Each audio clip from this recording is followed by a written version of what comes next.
Future of food. We have someone who actually would like to take part or take lead of this topic here in our group, and I'm happy to have Greg Davies. Greg Davies brought Tesla to Europe a few years ago, and now he's bringing Impossible Foods to Europe. And I don't want to disclose more than I can. Actually, I can't because I don't have this information, but we'll hear a lot from him. Here's a few things that I'd like to share about the future of food. There are certain trends and certain directions that we see coming as food. I'm going to run through them together with you. RX food is this prescription food is one of the trends. You can see all of these numbers, growth, growth, growth. Alternative formulations, growth, right?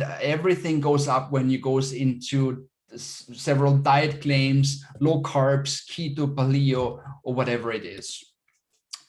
Smoothie bowls, soba, slushies, matchas, ice lattes, all these kinds of things where the youngsters become a target audience for a variety of different foods that are going to this direction of feeding ourselves better than before. Huge markets.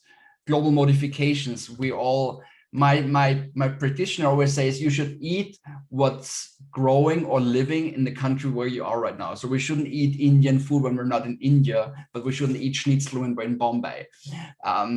The global trend is different. The global trend says, okay, Japanese is the fourth most eaten food in the world, and Greek and Thai and Latin come after this. Interesting.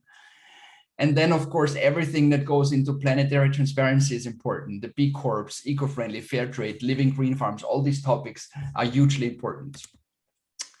And then we have Beyond Meat and Impossible Foods, new crop, plant-based foods, a huge topic. I'd love to pass the mic to you, Greg, for giving you the stage here, but this is just covering, I'm just racing on the surface. I'm sure we're going to have a session with you on that. IFDF has raised a few issues when we talk about the future of food, and one of them is agriculture and stewardship. So we have a growing population, and that looks at shrinking arable land, and some species are vulnerable, right? We have the bees, and we have the corals, and we have some really important species in the world that we have to take care of, because if they extinct, we have a huge problem. And I don't have to talk about the environmental disruptions. Manufacturing and branding is a huge topic. Local and artisan, value, trust, taste. These are hugely important topics in the food space. Distribution and logistics, right? You want to track where the things are coming from. A lot of companies already offer this, that you can go with your phone to the product and scan from farm to fork where it traveled. And the retail will become a place to share information.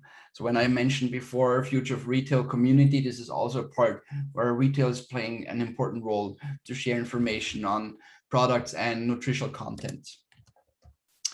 And then, of course, new foods and new food choices. I'm not sure about the insect food. I feel like I've been talking about insect foods for such a long time. We're still not eating the crackers from the grasshoppers here in Europe. So maybe that still has a few issues to be solved. But yes, there is a lot of this happening.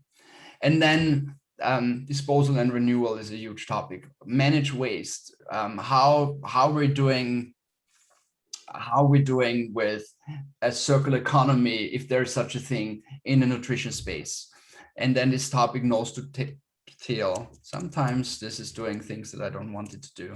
Nose to tail is also hugely important, right? If we kill an animal, it's just to make sure that nothing is thrown away, at least.